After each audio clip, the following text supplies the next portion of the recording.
पानी के पास आप जाओगे तो अच्छा लगेगा, बीच के पास वॉक करोगे तो अच्छा लगेगा। मैं मेरे दोस्तों के जितने भी सजेशंस होते हैं कभी सीरियसली नहीं लेती। अच्छी कर रही हूँ ना? बिल्कुल ठीक बस, है, thank God। वो जिंदगी के राहू हैं।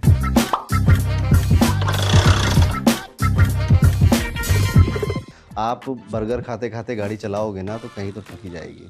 ओके, सो इट्स बेटर कि एक काम को परफेक्शन के साथ खत्म किया, उसके बाद हम कहीं और चले गए। छोटी छोटी चीज़ों में कई बार मैनेजेबल भी होता है, तो इतना भी ज़्यादा दिल पे नहीं लेना है। Okay, got it. Speed breaker से डरना नहीं है, रास्ता दूर का नापना है और बहुत आगे जाना है, ठीक है? ये सब तो हो गया, बट मेरे साथ इसके अलावा भी बहुत सारे क्वेश्चंस हैं। पूछूं? बिल्कुल बिल्कुल Ready हो? पूछिए। और मैं वैसे भी शॉर्ट एनालिसिस करने वाला था, स्ट्रेंथ, वीकनेस, अपॉर्चुनिटी और थ्रेट वाला, इसी में वो भी डन हो जाएगा। Okay, done. स्टार्ट। मेरे health wise am I fit और I need to be on toes? Okay, so यहाँ पे हेल्थ वाइज, जैसे ये हेल्थ का हाउस है हमारा, हमें क्या क्या प्रॉब्लम हो सकती है? 1। ये 6th हाउस है, Okay. एड्रेस 1 है। ओके। इसका लॉर्ड है मार्स, जो यहाँ बैठा है। ओके, तो यहाँ पे कोई खास प्रॉब्लम नहीं आ रही कि मार्स अपने घर में बैठा है, अपने दोस्त के घर में राशि में बैठा है, तो कोई ज़्यादा हेल्थ इशू नहीं दिखते हैं।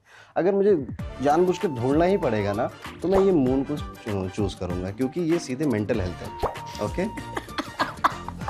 इतना भी सच नहीं बोलना अरुण भाई। सो यहाँ पे हमें कई सारी ऐसी चीज़ें प्रैक्टिस करनी है। यूजुअली आपको ना, जब पानी के पास आप जाओगे तो अच्छा लगेगा, बीच के पास वॉक करोगे तो अच्छा लगेगा, या माउंटेन्स पे जाओगे जहाँ झरने हैं, फाउंटेन्स हैं, वहाँ बहुत अच्छा लगेगा आपको, या मम्मी की गोद में जाओगे तो बहुत अच्छा लगेगा। ठीक है, क्योंकि मून इज मदर, वो हमारी मदर को भी रिप्रेजेंट करता है। और माइंडफुलनेस को प्रैक्टिस करनी चाहिए, या फिर कुछ दिन तो सिर्फ बोर होना चाहिए। सो नो वर्क संडे या नो वर्क समीक्षा, ऐसा कुछ एक वीक, या वीक तो चलो ज़्यादा हो जाएगा, ठीक है, पर कुछ ना, ऐसे 7 दिन में एक छुट्टी लेनी चाहिए। उस दिन कोई काम नहीं, नो मोबाइल, नो लैपटॉप, या तो दोस्तों के साथ हैंग आउट होगा या सिर्फ सोएंगे हम। ठीक है, अब मुझे यहाँ से बहुत सारी चीजें दिख रही है, ये एक्सप्लेन कर सकते हो आप? मतलब है क्वेश्चंस मेरे दिमाग में, बट तो ये हाउस ऑफ डिज़ायर है। ठीक है, इसे जितने भी हमारे डिज़ायर होते हैं, इच्छाएं होती हैं, वो 11th हाउस से देखी जाती है। सो 11th house is a very important house in everybody's life, क्योंकि ज़िंदगी में जितने भी दुख है ना, ये सारे इच्छाओं के दुख हैं। आपने सोचा था कि आपकी नेहा से शादी हो जाएगी, नहीं हुई, दुखी हो गए। आपने सोचा था कि पिंकी पट जाएगी, नहीं पटी, दुखी हो गए।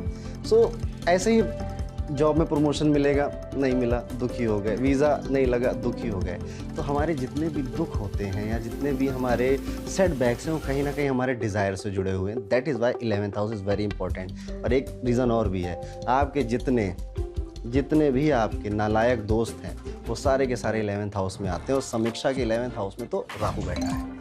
ठीक है, तो राहु जैसे दोस्त मिलेंगे। ठीक है, राहु जैसे दोस्त मतलब कि जिनके बड़े out of the box ideas हैं, आउट ऑफ द बॉक्स उन्हें एडवेंचर करना है।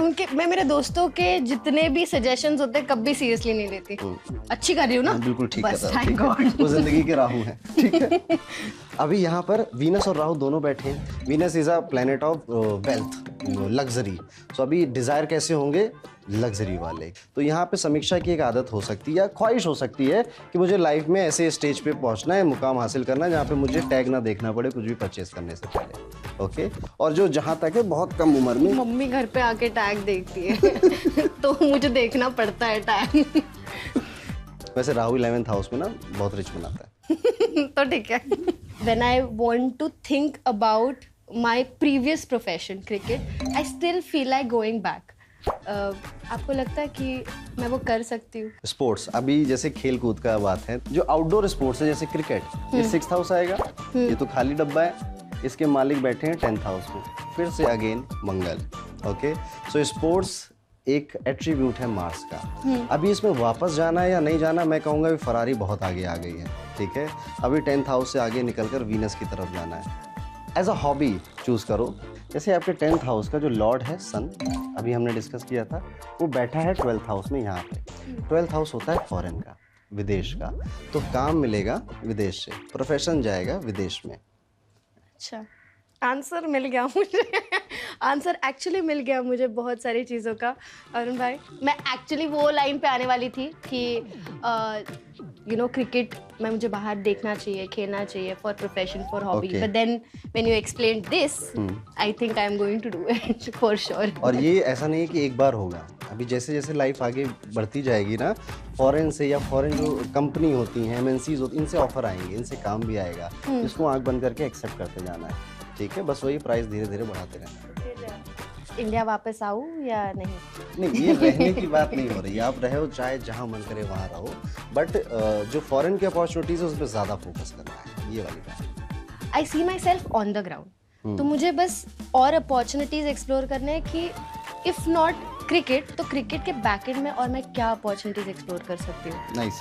तो इसको ऐसे समझते हैं, स्पोर्ट्स के घर का लॉर्ड प्रोफेशन के हाउस में बैठा, प्रोफेशन के घर का लॉर्ड फॉरेन के हाउस में बैठा विद मरकुरी। यहाँ पे आपके क्वेश्चन का आंसर है, स्पोर्ट्स को काम बनाना है, फॉरेन में अपॉर्चुनिटी मिल जाए तो बेस्ट है, और मरकुरी यानी कि बोलने का कोई काम मिल जाए। Mercury is a God of vice, communication का देवता है वो।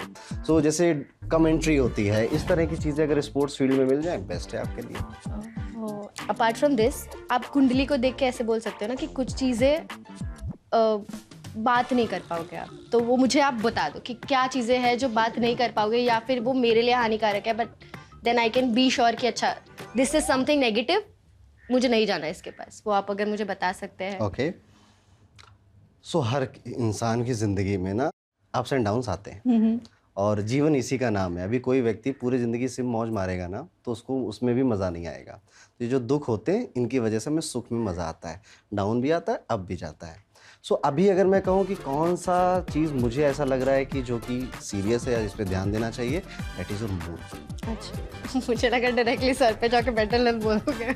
मूड सर ही है हमारा, हमारे इमोशंस, हमें कैसा फील हो रहा है, हमारे आसपास चहक रहे हैं, सब लोग खुश हैं, बट दिल रो रहा है, दैट इज मूड। ओके, और जिस तरह का मूड आपका है Samiksha ji, there is a good chance कि आप किसी पॉइंट ऑफ लाइफ में डिप्रेशन में चले जाओगे। ओके, वैसे मैं निकाल लेंगे अरुण भाई वहाँ से, बट बी अवेयर रहना है, वहाँ पे चिंता रहनी है। अभी तक ऐसा कुछ नहीं हुआ? बहुत बार हुआ है, but the best part about my mother, she is my biggest supporter and the backbone. मतलब अभी मैं रो दूंगी, बट जब भी ऐसे फील होता है ना, द फर्स्ट पर्सन, मेरी एक दोस्त है, बेस्ट फ्रेंड है तन्वी, और वो, उन दोनों के अलावा मुझे कोई संभाल ही नहीं सकता, मुझे ऐसे लगता है। तो जब भी मैं मम्मी के सामने जाके ना आई लेट आउट थिंग्स, उसके पर्सपेक्टिव से एक मिल जाता है कि यार समीक्षा काट लेंगे ज़िंदगी, मतलब हो जाएगा, जो भी होगा हो जाएगा। हमारे बीच में बहुत झगड़े हो जाते हैं, मतलब my mother can be the biggest supporter and my biggest enemy. मतलब उसमें मैं इतना गुस्सा निकाल दूंगी या फिर उसको इतना हर्ट करूंगी, and that is something that I really need to change. But वो मैं कैसे कर पाऊंगी ये आप मुझे बताएंगे अरुण भाई। जब मून 8th साइन में बैठता है या फिर 8th हाउस में बैठता है तो वो अपने सबसे वीक पोजीशन पर होता है, और ऐसे केसेस में मम्मी से फाइट हो सकती है, मम्मी दूर रह सकती है, मम्मी की हेल्थ खराब हो सकती है, और आपका मन अशांत रहता है। इसकी रेमेडी यही है चंद्रमा की कि आप एक तो मम्मी से बहुत अच्छे से बिहेव करें। मम्मी आपको बेल्ट ही बेल्ट, बेलन ही बेलन बजाएं, पर फिर भी मम्मी से प्यार करना है, ठीक है। जितने हैप्पी आपकी मम्मी रहेंगे, 8th house is also house of gift, mummy को गिफ्ट देना। ओके, आज जाके कुछ बनता है मम्मी के लिए इस एपिसोड के बाद, उनको गिफ्ट देना।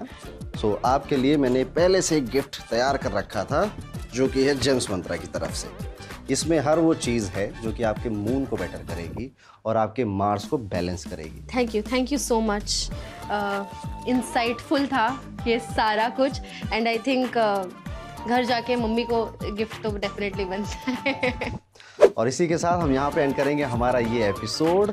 मिलूंगा आपसे अगले एपिसोड में। मैं हूँ एस्ट्रो अरुण पंडित, किसी और हस्ती से मिलेंगे और उनको समझाएंगे वो ऐसे क्यों है।